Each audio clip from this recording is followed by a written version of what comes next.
cobriu-se de crevos. Aqueles que governam Portugal nestas horas incertas reuniram-se na praça do município para prestar a última homenagem a um grande português.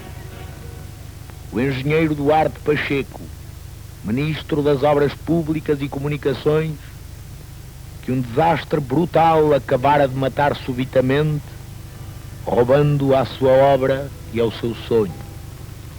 Carmona, Salazar, ministros e altos funcionários, todos estão presentes.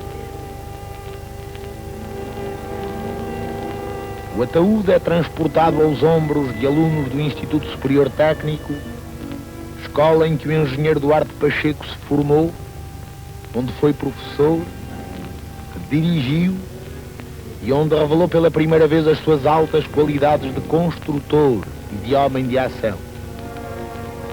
Funerais nacionais. O armão de artilharia que leva os rastros mortais do ministro atravessa Lisboa, de que ele quis fazer uma grande cidade, uma verdadeira capital de império, digna do seu passado e apta para o seu futuro. O povo abriu aulas, emocionadas e emocionantes, desde a Câmara Municipal até o cemitério. Os rostos refletem a tragédia de uma perda irreparável. Duarte Pacheco viveu como morreu, vertiginosamente. Em cada canto de Portugal, o engenheiro deixou indeléveis sinais da sua passagem pela pasta das obras públicas. Estátuas, edifícios monumentais, toda uma obra de utilidade e de beleza. O Instituto Superior Técnico, seu primeiro ensaio. O Instituto Nacional da Estatística, reflexo natural do seu espírito de grande matemático. Liceus, como o de Filipe de Lencastre. Museus, como o de arte antiga. Não descansava um minuto. Como se adivinhasse o pouco que lhe restava de vida, queimava as horas e os nervos, projetando, emendando, realizando. Os seus planos de urbanização, de civilização, começaram por Lisboa e estendiam-se agora ao país inteiro. Toda uma rede de comunicações, linhas telegráficas e telefónicas, estradas, canalizações, aquedutos, viadutos e pontes, veias e artérias de um país mais são, dirigido por mentes sãs. A autoestrada de Lisboa, a Linda à Pastora, a estrada marginal de Lisboa a Cascais. E as novas entradas de Lisboa, que transformaram as velhas azinhagas em amplas alamedas que levam ao aeroporto, a todas as cidades e vilas do norte do país. Dezenas de bairros sociais, com centenas de casas, para milhares de trabalhadores. Obras, mais ação, mais trabalho. Os novos portos, como o de Leixões, obras titânicas, dignas de um titã que fosse marinheiro. A arborização das serras escalvadas, o Estádio Nacional, a sua obra-prima, escavado num outeiro incaracterístico e onde já se adivinham as ovações da multidão desportiva.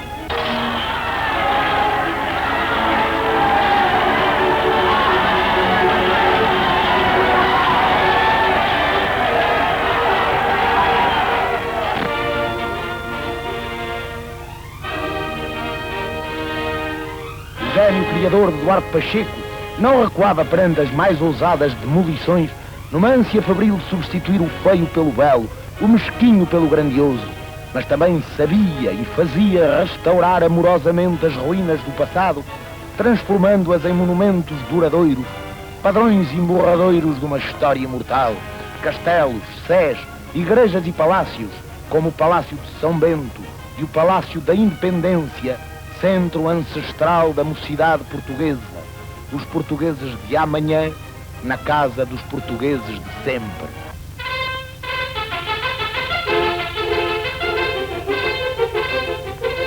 O povo, de onde saíra, conhecia-o e queria-lhe, pois sabia que o seu único objetivo era o bem da pátria comum.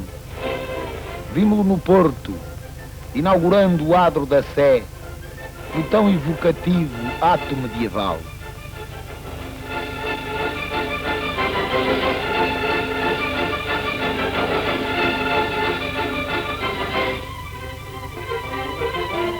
Os municípios do país deviam-lhe inestimáveis melhoramentos. Estações de telégrafos postais, escolas, marcos fontanários, jardins, novas ruas e novos horizontes. Por isso lhe quiseram significar o seu apreço numa justíssima homenagem.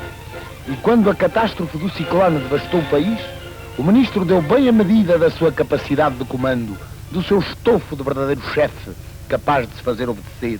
Do microfone da emissora, comandou as primeiras providências e em poucos dias restitui o país à sua normalidade, em poucos meses ao seu aspecto anterior.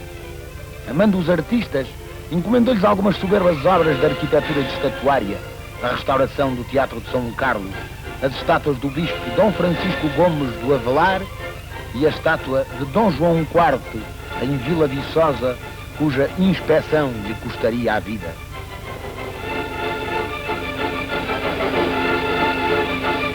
E recordemos ainda o ano glorioso de 1940, em que o ministro foi o braço que deu realidade à piedosa e patriótica ideia de Salazar, comemorando dignamente os nossos 8 séculos de vitoriosa história. A exposição do mundo português é obra sua, tanto no que teve de efêmero aparato, como no que dela ficou a embelezar a margem do Tejo, em Belém.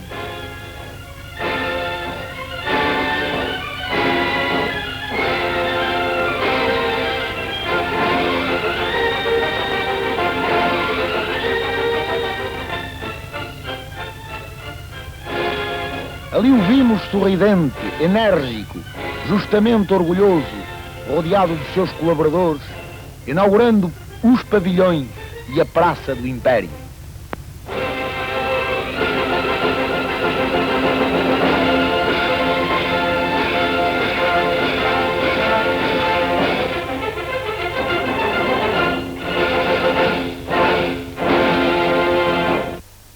Professor Nuno Portas, este pequeno filme mostra um homem, sem dúvida, com capacidade de iniciativa. De resto, agora um pouco na moda nos órgãos de comunicação social que revêem, olham um pouco para a sua vida. Os portugueses são um povo verdadeiramente empreendedor? Demonstraram-no muitas vezes, mas também houve períodos em que não foram capazes de o demonstrar. O Duarte Pacheco é um homem de grande capacidade que surge num momento único em que o país tinha que se reequipar, qualquer que fosse o regime. É, portanto, o instrumento de uma política de obras públicas que Salazar permitiu do ponto de vista financeiro, que não podia durar muito, porque a seguir tinha que se ir a outro tipo de infraestruturas. Eu disse uma vez que o Duarte Pacheco teve uma morte política oportuna, porque o homem da fase seguinte seria o engenheiro Ferreira Dias, com o plano energético nacional.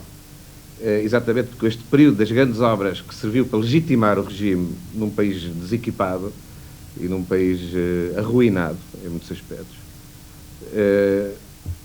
não podia ser eterno.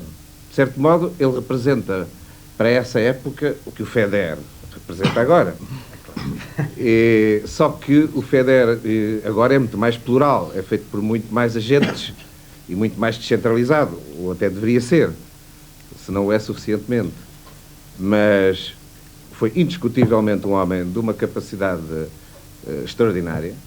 Eu recordo-me quando era estudante ainda e entrevistei uma vez o arquiteto Queiro do Amaral, que trabalhou muito com ele durante muitos anos, e que era um homem da oposição, como é sabido, dele dizer: Duarte Pacheco não tem nada a ver com o regime.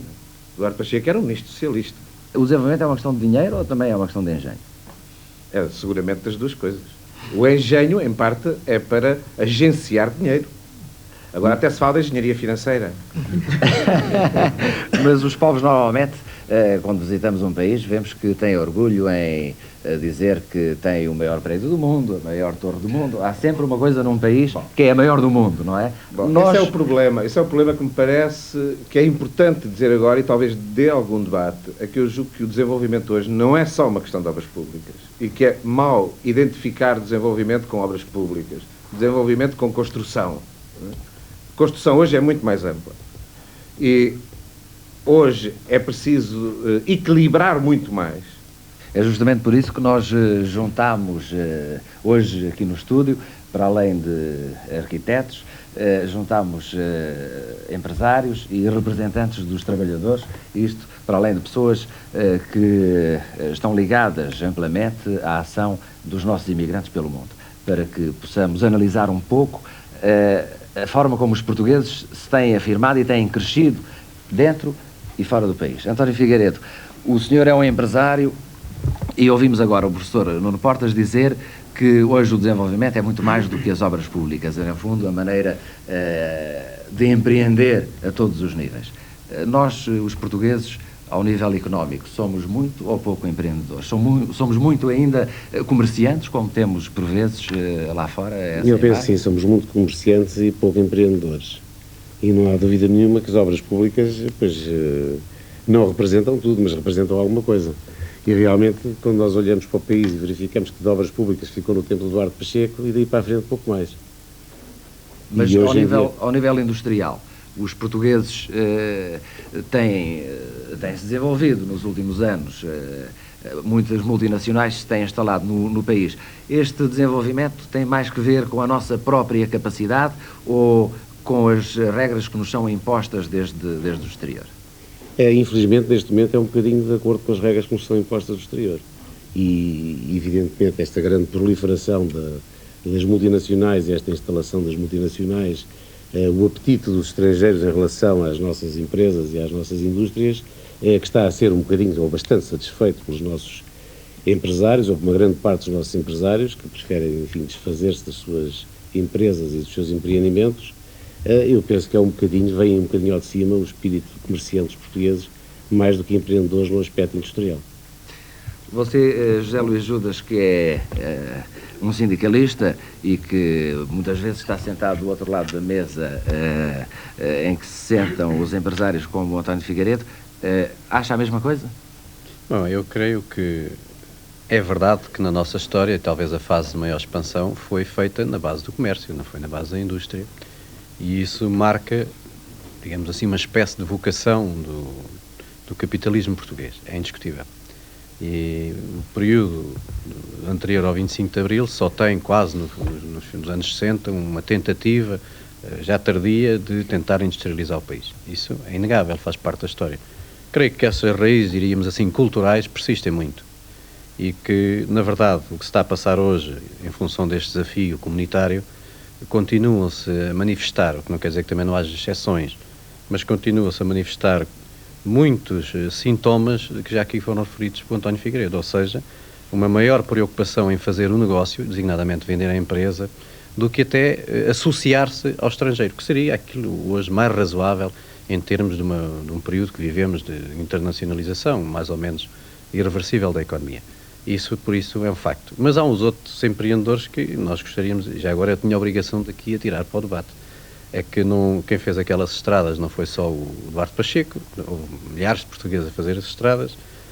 Quem anda, de certo modo, a construir ou construiu o império foram, enfim, trabalhadores, o povo humilde também. E hoje, os maiores empreendedores de Portugal